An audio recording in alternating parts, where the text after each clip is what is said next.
بعد حمد و صلات، کروڑوں درود اور کروڑوں سلام بارگاہ خیر الانام صلی اللہ علیہ وسلم میں سید عالم صلی اللہ تعالی علیہ وآلہ وسلم کا فرمان عالی شان ہے۔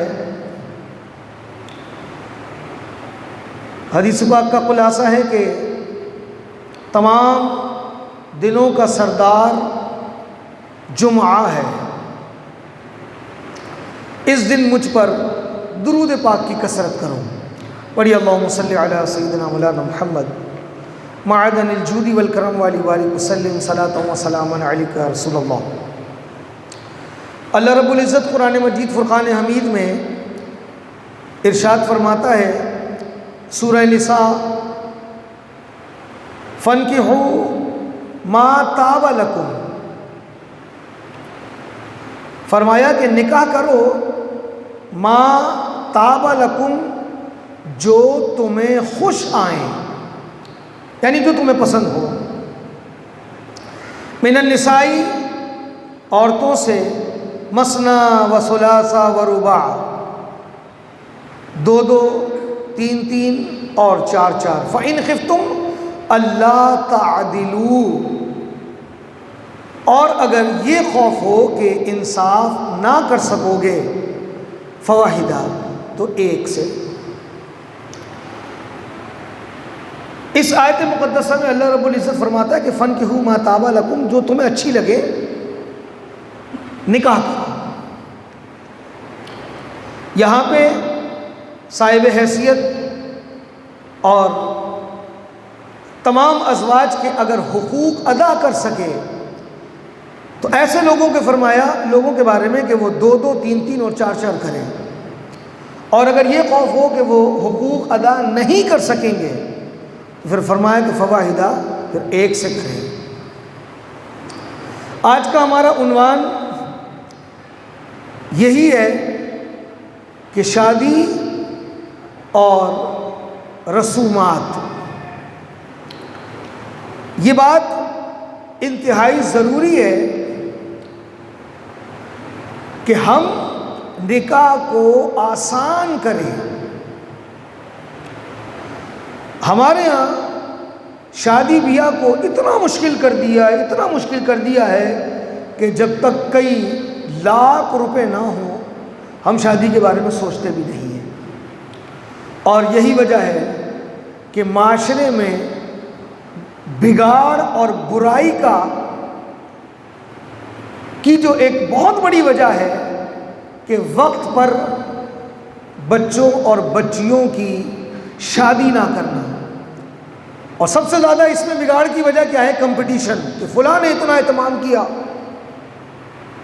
عالیشان ہال بک کرایا، کئی قسم کے کھانوں کا اہتمام کیا، تو ہم بھی ایسا کریں گے۔ تو نہ تو اتنے پیسے جمع ہو پاتے ہیں کہ ہم بآسانی بچوں کی شادی کر سکیں، اس لیے اس تاخیر کی وجہ سے بہت سارا بگاڑ اور برائیاں پیدا ہو رہی ہیں۔ نکاح کے بارے میں سید عالم صلی اللہ تعالی علیہ وآلہ وسلم نے ارشاد فرمایا، بحیقی شریف کی روایت ہے، ابو ہریرہ اس کے راوی ہیں، رسول اللہ صلی اللہ علیہ وسلم نے فرمایا، جو میرے طریقے کو محبوب رکھے وہ میری سنت پر چلے، اور میری سنت سے نکاح ہے۔ یہ تمام نبیوں کی سنت ہے، انبیاء علیہ الصلوۃ والسلام نے نکاح کیا۔ اب یاد رہے، بعض موقع پر نکاح لازم ہو جاتا ہے، اس کی وجہ کیا ہے؟ گناہ میں پڑ جانے کا اندیشہ ہو اور وہ حق زوجیت ادا کرنے کی صلاحیت رکھتا ہو تو ایسے شخص پر لازم ہے کہ وہ نکاح کرے، اور حق زوجیت ادا نہ کر سکتا ہو تو ایسے شخص کے بارے میں ہے کہ وہ نکاح نہ کرے۔ نکاح کے بارے میں میرے آقا علیہ الصلوۃ والسلام نے فرمایا کہ نکاح چار چیزیں دیکھی جاتی ہیں۔ سید عالم علیہ الصلوۃ والسلام نے ارشاد فرمایا، عورت سے نکاح چار باتوں کی وجہ سے کیا جاتا ہے: مال، حسب، جمال اور دین۔ اور پھر یہ خود فرمایا تو دین والی کو ترجیح دیں۔ آپ دیکھیں ہم کسی گھرانے میں شادی کرنا چاہتے ہیں تو اس کا سارا بایو ڈیٹا معلوم کرتے ہیں، لڑکے کے بارے میں معلوم کرتے ہیں،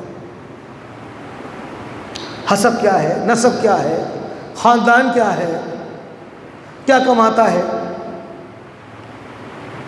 کوئی برائی تو نہیں ہے، کسی نشے میں تو نہیں ہے، تمام چیزوں کا جائزہ لیا جاتا ہے، اور اگر نہیں دیکھا جاتا ہے تو وہ ہے ایمان و عقیدہ۔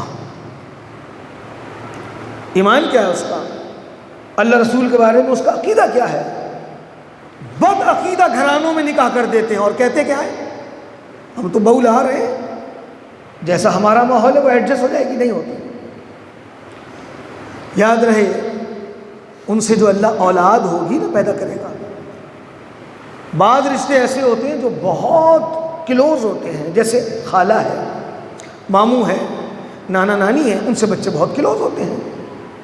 اب آپ تو یہ سوچ کر بہو لے آئے کہ وہ ہمارے ماحول میں ایڈجسٹ ہو جائے، لیکن وہ فیملی بدعقیدہ ہے، تو وہ بچے پھر لوٹ کر اپنے نانا نانی ماموں خالہ کے طرف جائیں گے، اس کے اثرات و نتائج بہت برے ہوتے ہیں۔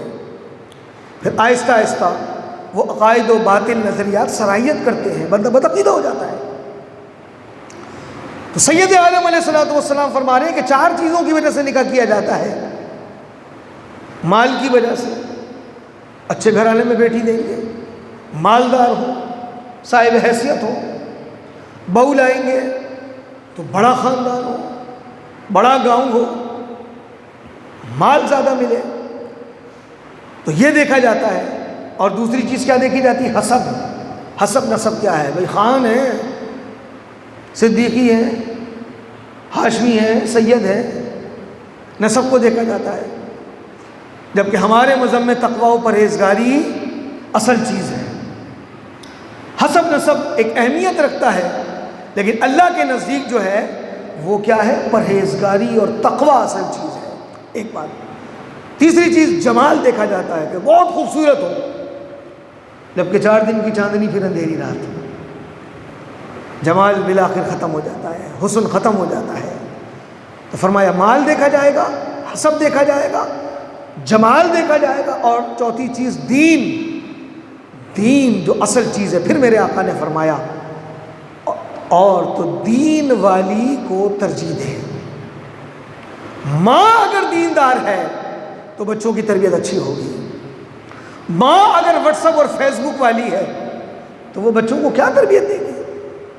بقدر ضرورت ان چیزوں کا استعمال صحیح ہے، لیکن ہر وقت بچے رو رہے ہیں، وہ بھی موبائل میں لگے ہیں، ماں بھی لگی ہے، کوئی توجہ نہیں ہے، تو ایسی فیس بکی ماؤں کی تربیت پانے والے بچے پھر وہ کیا ہوں گے؟ وہ ہم اور آپ خود معاشرے کی خرابی پر غور کریں تو یہ چیز نظر آ جائے۔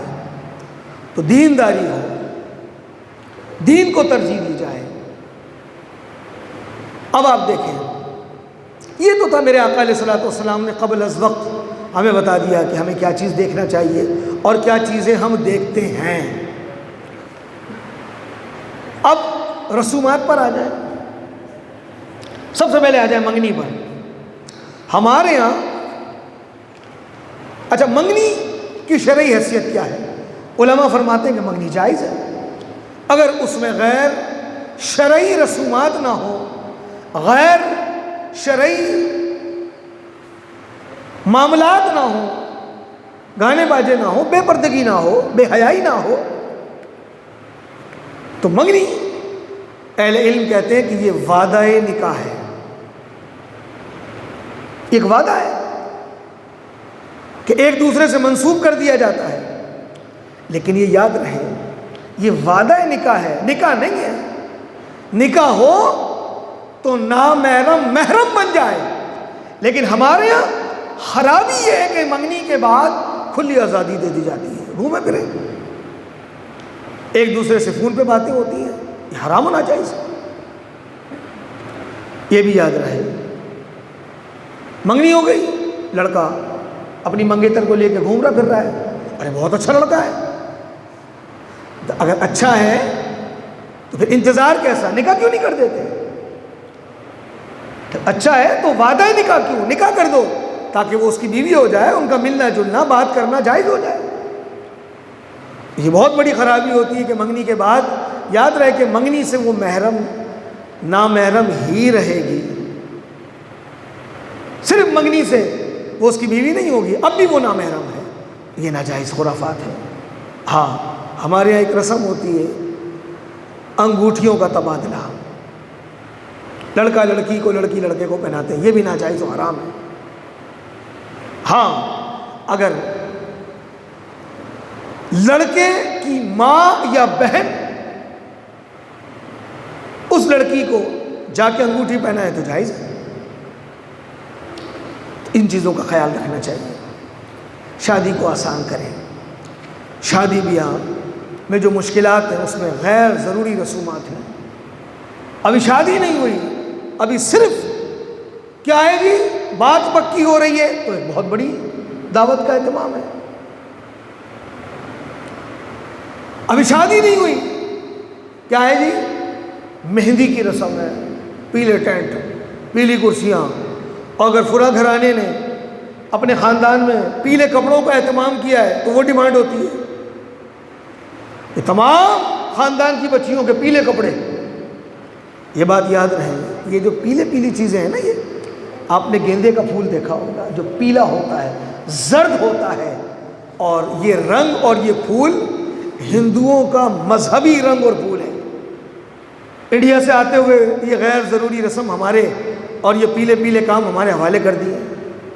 آج مہندی کی رسم ہوتی ہے، پیلے ٹینٹ لگتے ہیں، پیلے کپڑوں کا اہتمام ہوتا ہے، ایک بہت بڑی دعوت کا اہتمام ہوتا ہے۔ ابھی شادی نہیں ہوئی، لاکھوں روپے کا خرچہ ہوتا ہے۔ یہ چیزیں ہیں۔ اس کے بعد آ جائیں شادی کے معاملات، بہت قیمتی ہال بک کرائیں گے، چلو ٹھیک ہے، 12 14 16 قسم کے کھانوں کا اہتمام ہوگا۔ جیسے کہ پچھلے دنوں میں ایک تقریب میں گیا، 16 قسم کے کھانے تھے، ایک جم غفیر تھا، بیٹھنے کی جگہ پوری نہیں تھی، اور لوگوں کی ہوس کا عالم یہ تھا کہ یہ بھی نکال کے لائے اور چھوٹی بنا کے لے آئے۔ ابھی وہ کھایا ہی نہیں، چند لقمے لیے تھے، کچھ اور نظر آ گیا، اس طرف لپک گئے، وہ بھی بھر کے لے آئے، کچھ اور نظر آ گیا۔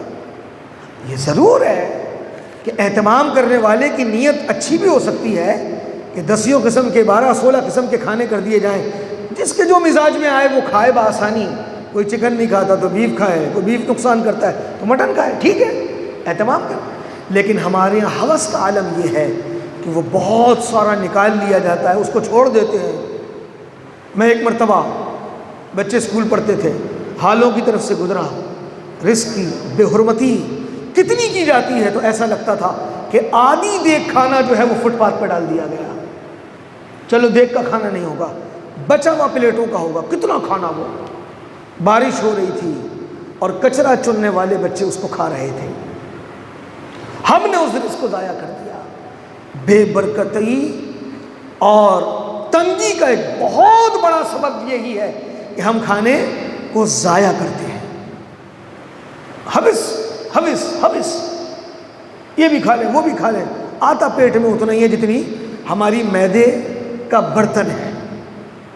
ایک وجہ تو ہمیں ان مشکلات کی وجہ سے شادیوں میں تاخیر ہوتی ہے، ان رسومات کو کنٹرول کرنا ہوگا تاکہ آسان ہو۔ تو آج کا میرا عنوان بھی یہی تھا کہ ہم آسانیاں پیدا کریں، اپنے آپ کو مشقت اور مشکلات میں ڈال کر تاخیر نہ کریں۔ آپ دیکھیں معاشرے میں عمریں گزر رہی ہیں، لڑکیوں کے سروں پہ چاندی چمکنا شروع ہو گئی ہے۔ کیا ہے؟ جیسا ہم چاہتے ویسے رشتے نہیں مل رہے، پاکستان سے کوئی شہزادہ آتا ہے، ہم اس کا انتظار کر رہے ہوتے ہیں، اپنی بیٹیوں کو بٹھا کے رکھتے ہیں۔ لیکن یاد رہے ایک وقت ہوتا ہے رشتے آنے کا، پھر رشتے آنا بند ہو جاتے ہیں، وہ بچیاں گھروں کو بیٹھی رہ جاتی ہیں۔ ہم یہ سوچتے رہتے ہیں کہ 2 روٹی کون سی بھاری پڑتی ہے، وہ 2 روٹی 3 ٹائم کی 6 ہو جاتی ہیں۔ ہم پر بار محسوس ہونے ہم محسوس کرتے ہیں، اور وقت پر شادیاں نہ کرنے کی وجہ سے پھر ان کی شادیاں ہو ہی نہیں پاتی۔ ہمارے یہاں ایک نظریہ ہے کہ جناب لڑکی کی شادی کرنا بہت مشکل ہے، لیکن لڑکی ہو یا لڑکا ہو، ہم نے اپنے اوپر اتنا بوجھ ڈال لیا ہے کہ ہمارے لیے لڑکا ہو یا لڑکی ہو، اس کے لیے شادی کے بارے میں سوچنے سے پہلے لاکھوں کا انبار لگانا پڑتا ہے۔ ایک بہت بڑی دولہا والے لسٹ فراہم کر دیتے ہیں، جناب ہمیں یہ بھی چاہیے، وہ بھی چاہیے، یہ بھی چاہیے، وہ بھی چاہیے۔ میں نے دیکھا ہے کہ وہ سامان جو دلہن لے کر آتی ہے، پہلی بات تو شرعی طور پہ وہ اس کی مالک ہے، اس کا مال ہے، ساس سسر کا تھوڑی ہے، نند دیوروں کا تھوڑی ہے، دیورانی جٹھانیوں کا تھوڑی ہے، وہ اس کی مالک تو وہ ہے۔ جب آپ اس کے مالک ہی نہیں ہیں تو وہ آپ کے کس کام کا جس کی آپ نے ڈیمانڈ کری کہ یہ بھی دو وہ بھی دو؟ ایسا نہیں کریں۔ لڑکی والے ساری زندگی باپ جوڑ جوڑ کے اپنی بیٹیوں کی شادی کرتا ہے۔ میں تو بسا اوقات یہ کہتا ہوں کہ جو اپنی بیٹی کی شادی کرتا ہے اس کے بعد لوگ کہتے ہیں کھانا ایسا کیا، ایسا کر لیتے۔ میں تو یہ کہتا ہوں کہ یار ساری زندگی کی پونجی ہے ایک باپ کی، اس نے اپنی بیٹی کو رخصت کیا ہے، اس میں عیب نہ نکالو۔ اتنا آسان نہیں ہے، اور آسان نہ ہونے کی وجہ یہ میں اور آپ خوب سمجھتے ہیں کہ ہم نے خود اس کو مشکل بنا دیا ہے۔ آسان کریں، دو چیزیں ہیں، نکاح چند لوگوں کو جائیں لے کے، ہمارے یہاں تو پوری بارات کیا کہنے ایک بہت بڑی فوج لے کر جاتے ہیں، فوج لے کر جاتے ہیں۔ اب اس کے لیے بہت بڑا اہتمام دلہن والوں کو کرنا پڑتا ہے۔ تو آسان یہ ہے، فرمایا کہ ایک مسجد میں ہو، جمعے کے دن ہو۔ ہمارے یہاں تو مسجد میں نکاح کرو تو یہاں تو بڑا خوف آتا ہے کہ اللہ کا عذاب نازل نہ ہو جائے، جمع ہو جاتے ہیں اور دنیا جہاں کی ساری باتیں کرتے ہیں۔ تو کبھی کبھی دل کرتا ہے بھائی مسجد میں نہ کرو، اپنے گھر میں کرو، تم نے یہاں گپیں مارنی ہیں۔ پھر پھولوں کا اتنا سارا ضیاع ہو جاتا ہے، چھوڑ جاتے ہیں، خادم بیچارہ صفائیاں کرتا پھرے۔ تو مسجد میں مستحسن ہے کریں، لیکن ساتھ ساتھ ان چیزوں کا بھی خیال رکھیں۔ جمعے کے دن کا حکم ہے، جمعے کے دن کریں، مسجد میں نکاح کریں۔ دلہن والے مختصر سا شربت کا، جوس کا، کوئی کولڈ ڈرنک کا اہتمام کر لیں۔ اصل چیز کیا ہے؟ نکاح ہو، اس کے بعد کیا ہو؟ ولیمہ ہو۔ آپ کے ہاتھ میں ہے، جتنے چاہے لوگوں کو بلائیں، جتنا چاہے کھانے کا اہتمام کریں، لیکن سامنے والے پر بوجھ نہ ڈالیں۔ میرے آقا کریم صلی اللہ علیہ وسلم نے سیدنا علی المرتضیٰ شیر خدا کرم اللہ تعالی وجہ الکریم کی خود تربیت فرمائی، اور جب تربیت منتہا کو پہنچی تو پھر اپنی شہزادی مولا مشکل کشا علی المرتضیٰ شیر خدا کو عطا فرما لی۔ قربان جائیے، کتنے خوش نصیب ہیں مولا مشکل کشا کہ جن کے نکاح میں کائنات کے محبوب علیہ الصلوۃ والسلام محبوب خدا کی بیٹی ہے۔ اور کیا میرے آقا نے دیا، کتابوں میں آپ دیکھ لیں۔ آسانی پیدا کریں، اللہ ہمارے لیے آسانی عطا فرمائے، ہماری سوچوں کو پاکیزہ کر دیں کہ ہم شادی بیاہ کو آسان بنائیں تاکہ معاشرے سے برائیاں اور خرابیاں ختم ہوں۔ جو تجھ کو، جو تیرے نبی کو پسند ہے، مجھے ایسا بندہ بنا یا الہی، آمین بجاہ سید المرسلین وما علیہ الا البلاغ۔